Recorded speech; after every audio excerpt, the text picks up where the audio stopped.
Molly, why don't you just tell us a little bit about yourself, who you are, what you've been up to over the last couple of years? Then I'd like to go back to the beginning. And I believe you're a 5-time world champ, is what I read. So I'd like to hear about that and how you got into this unique field that you're in. Something a little different and something I thought I never would be doing, which is advocating for inventors. I'm a very outgoing, happy person, but what has happened to me, to my business, really just, just I guess took the life out of me. But Mm. yes, I am a 5-time world champion jump roper. I won my 5th world championship in 2002. And I don't know, do you want me to stop there and talk to you Well, about let's. how that came to be, or? I want to hear about the patents, of course, because Yeah. it sounds like you didn't think your career arc would take this direction. But let's go back to the beginning and then start me with how you begin into this field of jump roping, because that eventually leads you to the invention, which eventually leads you into this patent dispute. Hmm. And 7 years old, I was in elementary school, and a jump rope team came to my school and did a performance. At the time, I was just a little jock. I grew up on a farm. I was always running around. I watched this jump rope team perform, and I just was in awe. And I thought, I want to be on that jump rope team.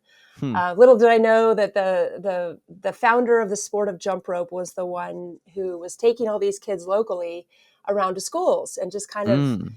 highlighting that jump rope was more than just a playground activity, that it was a sport, and it was, all these tricks and all this cool stuff.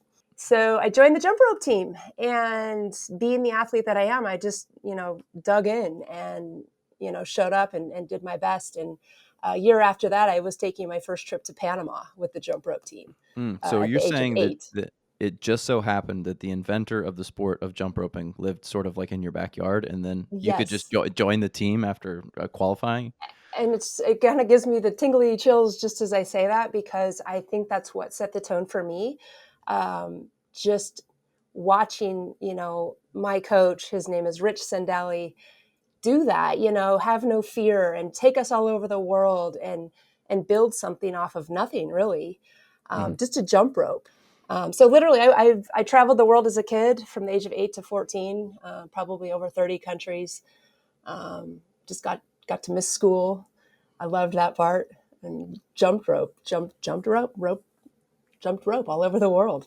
So what do those competitions look like? Like for those who everybody knows what a jump rope is and looks like, but what do those competitions look like? Because it sounds like you're like a group of people performing. Yes, so you're not so jump rope can look different. I mean, that was the performances. So when you go perform, it's just showing off all the tricks and all the skills. But I like to explain jump rope competitions kind of like a gymnast, right? There's different entities, Mm. right? So you have like the floor routine and the vault and the beam. So as a jump roper, you have to be good in 3 different entities. The first one would be a freestyle routine, and that's where you see crossing skills over the body, gymnastic moves, and music. So you have to be kind of a creative jump roper and choreograph kind of a routine to music. And then you have to be powerful. And what that means is that the rope has to revolve 3 times under your body Mm. for every jump that you take. They're called triple unders. And you do as many as you can. And then whoever does the most wins. So Okay. right now the world record in triple unders is like 530 triple unders in a row, which In is what period of time would that be? Is it like a time based, or is it no, just so you there's no miss? time domain. It's just unbroken. How many triple unders can you do? Okay. We don't care how long it takes. But time domain, it's usually about 100 a minute, just based on cadence. So that probably took that athlete 5 to 6 minutes Jeez. to perform that. Yeah. And then finally, there is the speed event, and that's just alternating your feet, kind of like running, but in place. You Mhm. go as fast as you can for 30 seconds and as fast as you can in 3 minutes. So you have sort of this long sprint and a short sprint. Mm. So like a 100-yard dash versus a 400-meter run, right? Something like that. Yeah, you're right. That is So, a pretty varied skill set.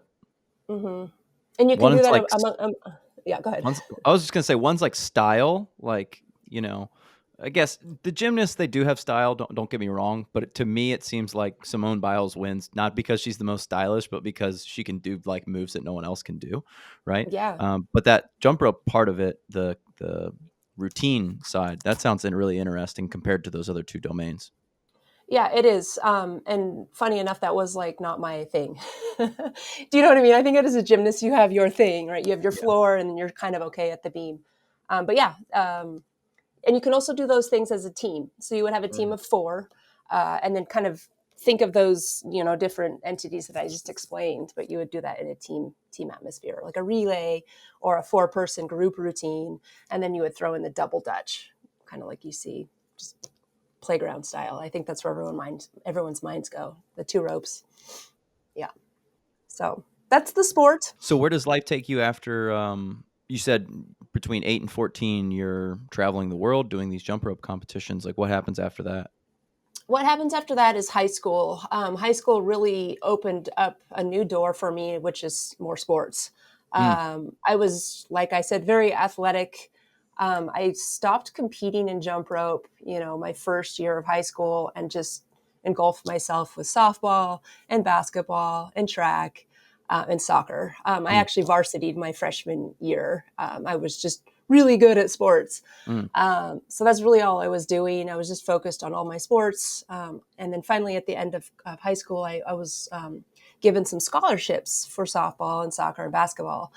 And I know we don't have regrets in life, and maybe I guess I don't like to say I do, but I turned all those down, mm. and I ended up just going to school here locally at Colorado State. Um, and I was very depressed my first year because I think I made a mistake. So I was able to kind of just reflect that first year of college. And then I just joined some club teams. I ended up having my roommates were all on the basketball team, and so I felt like I was still a part of that, but I wasn't without all that. I guess I'll call it pressure. Mhm. Um, yeah, and then that kind of just spurred me to move on, and I got really interested in creating and being a part of new things. Intuitively now, that was me saying, I'm going to be a part of a team in a different way, and that's going to be through Mm, business. And that's when I sat with my past of jump rope, and I thought, what can I do with what I'm really good at? mm, And with the timeline, I think at that time too, I just got back in touch with my coach, and I started to jump rope again and got back on the team. And so this is probably what, 2001 or just 2000. mhm, And I just went full board back mm. in terms of, he was still coaching, he had a team. And here I am as, I don't know, 26, 27-year old, uh, no, the oldest person in the room, just saying, hey, I want to join this jump rope team again. Um, and again, I just went all in. And then I went for one of the competitions. So at that point, the world competitions were held every 2 years. And there was one in 2002 in Ghent, Belgium. And I Mm. remember I went and I was on a team, and a team of 4, and we won. We won the world championship. So that was my 5th world championship that I could kind of put under my belt. Full circle, Full what circle. almost a decade later, probably. Yeah. And so that was really fun, and it just gave me a big light inside of myself. So doing that, and then kind of I got myself onto some of the boards, the USA Jump Rope Board. I was a board member. I got Mm, on the international committee as like a rules coordinator. I would travel to Canada and South America. Yes, did I go South America? South Africa. whoa. I would just go all over the world, and I would train the judges, right, on the rules and how to be a judge in the sport. Mm, Um, so as I was doing that, I would sit in these board meetings, and we would talk about the growth of jump rope and what was going on. And I thought, man, we need to get the kids like me. When I was 14, 15, why did I stop competing? I went to high school, and I just, I got involved in other sports. So I made a proposal to the board, and I said, let's create this program. It will be called At the End of Your Rope program. I thought that was clever. And we'll take all the kids in high school and we'll give them a job. We will go to rec centers and schools, and we'll set up jump rope programs, and they can go to college and or in high school, and they'll have jobs to teach jump rope, right? Because mm, those are our, they're the older kids. They know how to do this. We can train them. We can give them curriculum. mm, And I remember putting this presentation together, and they all just looked at me. And this one woman in the room just said, Molly, sit down. And I Oh, couldn't, I know, jeez. I know. I'd have been And like, I'm all right, thinking, we're doing this. Put your I hands up, girl. know. I did put my hands up in the way of I quit. I quit the Mm, board and I thought, you guys have no vision. All they cared about was money and, well, we just have to get memberships. And, it was just all this nonsense. And that inspired me. I thought, you know what, I'm gonna create a business and I'm gonna get kids jobs and I'm gonna go to rec centers and that's what I'm gonna do. But I didn't do it. I thought about it. I didn't do it until about 5 years later. well, Anyways. I think that you are correct that that does happen to a lot of potential business owners, Molly. Mm-hmm. 100%. And that's exactly to a T kind of how I felt. You have this job, you have this money, you have health insurance, right? And it's just, who do I think I am to start a business, So I started to become a coach as well, on top of all of the things I was doing in my business. And there was a long drive, and I was doing that 4 days a week. Mm, Um, so I didn't branch out countrywide with what I was doing. I was just kind of okay with where I was. Um, and I started coaching this jump rope team, this little team from Littleton, and loving every minute of that. They were probably ranked 80th in the country out of 85 teams, hmm, and in 2 years, I got them top three in the mm. country, and we Well, grew to about 150 kids. So jeez. Wow. yeah, yeah. But that kind of maybe So slowed you down, was a detour, if you will, with your business to some degree? 100% detour, and but again, just near and dear to my heart. I mean, getting that jump rope team and all those kids, it was just, I loved it. And something else was happening at the same time, and that was probably right before I started coaching the team, which is just my performance in the sport of jump rope. The three entities that I discussed, there's the freestyle, there's the power, and there's the fast speed jumper. Mhm, That was sort of my thing. I was always known as Molly's the fast jumper. mhm, So as I was competing, we're in the gym, there's just different jump ropes out there, and they were all breaking. They weren't doing what I wanted. Um, so I just kind of geeked out on jump ropes, and I thought there's got to be something better. So a friend of mine and I spent about a year and a half tinkering around. My basement was also like a little jump rope area, so it was like a shop, and he just helped me. I just had a vision, and I said, no, no, no, for a year and a half. And finally, this jump rope came together, and it was a speed jump rope, and it was for me, and I loved it. And I was able to jump smoother and better and faster. Then the other kids on the team and my coach were like, where'd you get this jump rope? Can you make me some? And then all the kids overseas are like, can you make me some? mm, Um, and so you are inventing, this new thing, and you're thinking, okay, what do I do with this next? And the next thing you do is you go for a patent, and that's mm, what me and my friend did. And we found an attorney. Didn't know anything about patenting, but I know that it took a long time, mhm. 4 years actually, and I was awarded two patents on that technology. Let's see, it's about $40,000 the whole process. 2 years for the first one, 4 years for the second one. Mm. Did you start them both simultaneously? Yeah, the first one sort of uh, ignited the second one. I So see. really, the first patent is the handle technology with a rope attached to it, and then the second one's just the handle technology. I see. And that was to protect, if infringers or if anyone wanted to steal, they could sell just the handles only. It was smart to just also patent just the handle technology. So kind of they're two and the one and the same, I but see. Yeah, and Molly, but yeah. So I didn't tell you this, but one of the main reasons we got connected, I talked to Doug Katz, and he and I talked about for probably 45 minutes. I have a patent. I actually have a patent on a product, and so I was asking him questions because I was like, he knows way more about this than me, and he was blown away that I had a patent. He was like, "You kind of fell like bass backwards into this thing, Alex," and I was like, "Yeah, I sort of did."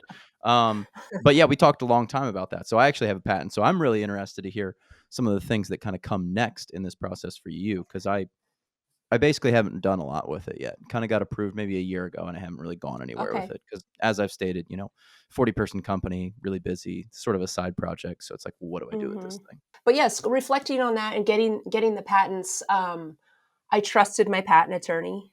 because I was so engulfed with, like you, I had, all these instructors. I had this jump rope team. You're just go, go, go. And you're thinking, it's like having an accountant. I'm not going to do my books. Like there's certain Yeah. things that you just trust your people to do. Mhm. So going through that process, it was just long and confusing, Mhm. but kind of fun. But anyways, I get awarded this first patent in 2010. I think I launched. So when you get a patent and it's patent pending, you can then go, start selling, and Mhm. you have that listed as patent pending. 2008, 2009, I launched my jump rope. I'll call it manufacturing company at the time, but I didn't really have a facility. It was just me, my basement, right? Mhm. This was me just with jump ropes, thinking I'm going to sell jump ropes to the jump rope community. Um, because that's just where I was. Mhm. So my company at the time was called Revolution Ropes. So I launched that. I started selling ropes. I'm happy selling one jump rope a week. I mean, it's just a little shop. So here I am selling my jump ropes, Revolution Ropes. I'm waiting for my patents. I finally get my patent in 2010. And that's where your mind is like, wow, I have a patent. I can do maybe bigger business. Maybe this is a bigger deal than I thought. Mhm. And so it was around that time that I'm thinking, okay, I have my kids' programs, I have these ropes, I could start manufacturing more ropes, that are kind of going to be useful in what I'm doing as well. Um, and so I changed the name of my company to Jump and Rope, which is what it is now. Mhm. And I start just thinking bigger. So so around 2011 is where things start to change. And the change comes in the way of more sales online, going online and finding your technology on websites. And you're wondering, how do they have my technology? I've never spoken to these people. Mm. Um, right. And you're thinking, are people stealing my product? I have the patents here. It's just very eye opening. Um, so what I did is I got no attorneys to help me, but I would start contacting these companies and saying, Mm. "Look, this is my technology here. Where are you getting it? And you're infringing." Mm. And believe it or not, this was a workable way of stopping these people because they didn't know, or Mhm. they did, and they just said they didn't know. Right. So a lot of these companies would stop and they would start buying the ropes from me, and I would produce them for them, putting their names on the handles. That's just what you do as a manufacturer. And that was fun. So I was starting to boom in business, and some of the bigger names back in those days were in the CrossFit community. So CrossFit kind of helped bring jump rope, to a front. It wasn't just Molly selling to the jump rope community more. It was this CrossFit world. I'm thinking, what is CrossFit and what's going on? And Mhm. in CrossFit, they do double unders, right? They would take their the barbell and gymnastics, and then there was jump rope, and it was double unders, and all these athletes, wanted jump ropes for these double unders. Mhm. So this was good. This was good for my business, and my technology was what everybody wanted in CrossFit. So there was a jump rope coach at the time. He came out to Colorado. He bought a few of my ropes, goes back to his hometown, sends the rope over to India, has it produced, and Mm. that's where some massive infringement started around that time. Is that this Indian company starts just selling into the States, and that's where Mhm. I started to see all those companies pop up. That's where it was coming from. I see. Mhm. So here I am, I'm talking to this company, and Rogue is interested in my technology. So I call Rogue and I said, "Hey, Rogue, it sounds like you're interested." And they said, "Yes, I've been wanting to get your technology. Let's work together." Mhm. So I said, "Great." We go back and forth. We talk about licensing deals. Then he talks about how he already has started the process of getting jump ropes. And I think, that's strange. And he has jump ropes coming from overseas with Mhm. my technology. And I'm thinking, okay, well, if we're going to do a deal, I mean, he's going to have to do a licensing deal with me. Right. And then he talks about how he wants me to manufacture as well. And we were going to do this big partnership. Then a couple of months go by of no talking. And then all of a sudden on Instagram, on Rogue's Instagram, there's like this, "Hey, look, our new rope is here and it's mine." And everyone's like, "Oh my gosh, Rogue's got the new jump rope and it's this fast speed rope." So I call up Bill, I write him an email and I said, what's going on? We haven't finished our deal. And he basically writes back and says, talk to my attorneys. For any Ooh. small business owner out there, when a large company, like Rogue says that, they mean business, and they mean you better get an attorney, which usually means like $15,000-$20,000 retainer Hmm. at that, and that's a big deal, and that's a scary thing to be fronted with. So I made a choice at that time, because of two reasons, which is I was in the process of finally moving my jump ropes out of my basement into a facility. And you know what that's like. You're moving right now. But I found this warehouse. I thought, oh, I can dump $40,000 into it and get it all fixed up. That ended up being $300,000. Ooh. Ooh. So I had a lot of money tied up. I had some loans, but I was moving, I was getting my jump rope team all set up, and I'm thinking, okay, here's this email from Rogue with their attorneys. I'm going to put it to the side. Hmm. What's the worst that can happen? So I move on and I move into my facility. I'm growing. I have a CrossFit gym. At one point, I think 2013, I have about 45 employees. We have Mm. marketing, we have sales. I'm doing content, and we're growing. But what's not growing is my online sales, because what Hmm. started happening is Rogue uses my technology on 15 more ropes that they would start offering year after year after year.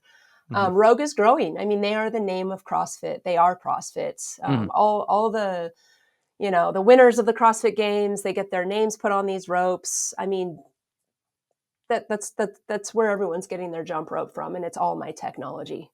Mm. So as a small business, and you see this happening, your consumer sales are going down. You're thinking, what do I do? Do I just let these guys steal, and do I just suffer? That also inspires other companies to think, oh, Rogue's stealing, we can steal as well, That's a right? big one I've seen. Yeah. hmm So here I am, just doing my best to, do everything. At this point, I'm also traveling the world. I start working with CrossFit gyms. I'm doing seminars. I'm just engulfed in everything jump rope. And in the back of my head, here I have Rogue just kind of lurking and stealing, and again, sales are going down. I'm really suffering as a business. So finally, by 2015, mid 2015, 16, I make a decision, and I decide I'm gonna fight. I'm gonna stop this. I can't go on this way anymore. My company's getting 20% everywhere. Consumer sales are suffering. It just there's no way I can keep this afloat. So I shut down. At the time, the facility was 10,000 square feet. I just shut the whole thing down. Mm. No more kids programs. I stopped coaching. Um, I moved to another little facility for my manufacturing business, and I sell the CrossFit gym. Mm. And then I hire an attorney, and So, that's where I start to fight. So at this point, 2015, 16, I had over 150 infringers selling my jump ropes. and That's a lot. hypothetically, the way that it is supposed to work is that you should be able to disgorge their profits. Disgorge means to take away their profits in the past, actually. And I assume Correct. that's what you're hoping you would accomplish. Now, that's sort of maybe like I don't want to say a pipe dream, but that's like absolute best case scenario. What you were probably just hoping for is they stop and then I become the only place that people can acquire these. And they've kind of, in some way they did market the product out there for you. They got it out there, Correct. but they hmm were collecting all the profit. So you're kind They of were. hoping that you can go after them, get them to stop, and then become the primary source for this product. Yes, and in addition to, I was also okay with them not stopping, but I Buy through produce for you. them, Correct. or license, yeah, any and all of the above. I just knew at that time that was just too many companies selling my technology, and I had to do something about it. So here I am, and this is 2015, 16. We do a couple years of fighting. We have 150 infringers, and I would say we were 100% successful with every fight that we had. Mm. Had some district court cases here. We won those. We had some settlement deals. Again, we had licensing deals. We stopped people. We worked with people. And really, we had one more infringer left, and that was in 2018, and that's Rogue Fitness. So we file for infringement, just like we did with all the others. And typically, what happens for an inventor and an infringer is you go to court. And something in the law changed. I want to say it was in like 2016. Don't mark my word. Don't. I Mm-hmm. think that's when it was. But it was called a venue change of some sort. And what happened with that venue change is that you and an inventor usually gets to fight their battle in their own home state. Mm-hmm. But with this venue change, you now fight the battle in your infringer's home state, which is weird and backwards. And I'll explain the backwardness later. Hmm. So here I am, and we're going to do this infringement with Rogue, and I have to hire more attorneys in Yeah, and Ohio because ca of this that's venue what I was change. just gonna say. One of the problems with that is you are no longer, hiring attorneys from your home state. So I don't know if you had, like, a group of attorneys that you were working with, but now you have to go out and I hire an Ohio group of attorneys and maybe Yep. even fly to Ohio and sit in these trials and cases. Yes. So that's a big wake up call for an inventor. Another expense. So, but you're in. I mean, when you decide to do this, you're all in, right? So I get these attorneys in Ohio, and we start moving forward. And my attorney here, I have my attorney here as well, and he's saying, "Hey, Molly, your district court case with Rogue is going to be put on stay." And I said, "What is a stay?" And he said, "Basically, it's going to be put on hold." And I said, "Why?" Mm. He said, "Because there is this new process for infringement cases, and it's called an IPR, an inter partes review." And I said, "Okay, what does that mean?" He said, "You, as the inventor, have to prove the validity of your patent." I spent $40,000 on patents. I waited 4 years in examination. And That's a al big deal. and also, Molly, anyone who has a objection to your patent gets to put their objection in during that time period. That is part of the They process, do. right? Yeah. Yes, yes. After that, because I know you watched or listened, how confident did you feel? I felt 100% confident that my patents were fine, that they were valid, that it was Mm. laughable. It was nearly almost a joke. So 3 months and change go by, Molly, and then what happens? I get an email from my attorney, and I open this document, and it says all claims of both your patents have been canceled. We found everything invalid, and I'm like thinking, what the heck? What just Mm. happened? Mm. And probably just like that 200-person startup, you're already playing the thing forward like, "I'm gonna win this case, and then I'm gonna fight Rogue, and Hmm. they're gonna stop, and then they're gonna start manufacturing with me, and they're gonna put in a million jump rope PO," and all that just out the window. Yep. So out the window for a day, and I think, what do we do next? Like, this is wrong. It's clearly wrong. There's My gotta attorneys be an are appeal process. dumbfounded. This is the There is an United appeal this is the process. It's United the United States. There's States. always an Right. appeal. And there was, and we're thinking, okay, this is extremely wrong. This it's crazy wrong, right? And we're going to appeal, and it's just a no-brainer at that point. We're thinking this is fine. We're going to appeal. My lawyers explain that it's done de novo, meaning that the court of the federal circuit, that's where it goes next. They look at it with fresh eyes, and I'm thinking this is good, right? They're going to take a look at this, they're going to laugh, and they're going to give me my patents back. We need somebody who There's something doesn't have their dog barking in the background. right. And I want to go to court and like get this actually looked at. Yeah. Something to note that the day that Rogue was given the opportunity to do this IPR, the inter parties review, that same day, all of my licensing deals were put on hold. So, anyways, yes, here I am. We're appealing. We put together the appeal. That takes a year. Um, we're at the end of COVID. So my husband and I, we fly out to DC because, this is a big deal. This is like your livelihood. Fly out there. We're not allowed in the courtroom. My attorney goes up and we watch it because you can kind of watch through the thing. And we think, okay, we wait again. Let's wait our 6 months and we're going to get our good news back and everything will be good. So we go home 2 days later, 2 days. Get an email from my attorney. We have a ruling, and here it is. And it is called Rule 36 Affirmed. That's what they said. And I asked my attorney, what is this? And he goes, you're done. Mm. And I said, why am I done? What do you mean I'm done? Where's the 6 months? I thought they were going to look at this, and it was de novo, and it's new, and it's wrong. Like, what's going on? And they said, nope, this Rule 36 is this new thing they do. In Molly terms, it was they don't have time for it. They didn't look at it, and they just affirmed it. That means they What? don't agree. They don't disagree. Yep.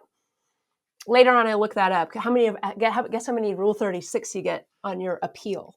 76% of appeals get a Uh, Rule 36.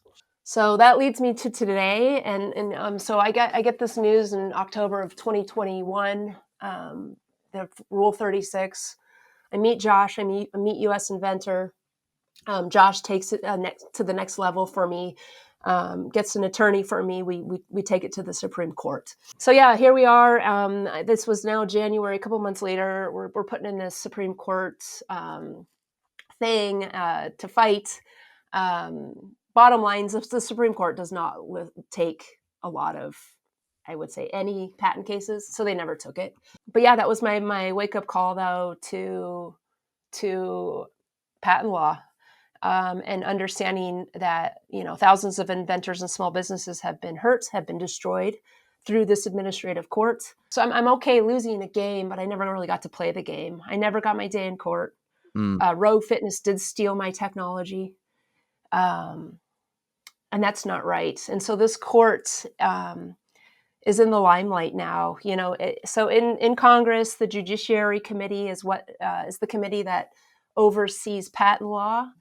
So as a constituent, as a patent holder, an inventor, that's who you talk to, that committee. mm-hmm. And if you follow any of that, you'll hear for the last decade that they have been trying to fix the PTAB. They know that it's a death sentence for patent owners. They know it's wrong. They know it's bias. And then they will present bills, legislation to fix it. And I've gotten that good to understand that their bills to fix are not fixes. They are big tech buyouts to say, let's fix the system so Molly and her group of inventors goes away. The USPTO is a big scam, right? They are selling a false dream. And how do I want to say that? So in 2018, the Supreme Court labeled patents as not a private right. So when you're granted a patent, on there says you are granted the right to stop, right? It's a private right. It's yours. But the Supreme Court, you can look this up. It was in Oil States. Just look up Oil States 2018 Supreme Court decision. It highlights patents as a public right. And what this did, in my thought process, my whole look at the big scheme is, when you are sent to the administrative court, you lose your constitutional rights, right? Because you don't have due process. Like, we have that constitutional right to a day in court. And a lot of inventors were trying to go to the Supreme Court and say, look, my rights have been taken away, right? We want to appeal this. We're fighting this. And so if the Supreme Court takes away your private right and it's a public right, then it's okay that you can be sent to the administrative court because it's not private anymore. That also, if you're a judge at the district court and a patent case comes to you, you look at the patent and you're like, oh, a patent. It's not a private right anymore. It's public.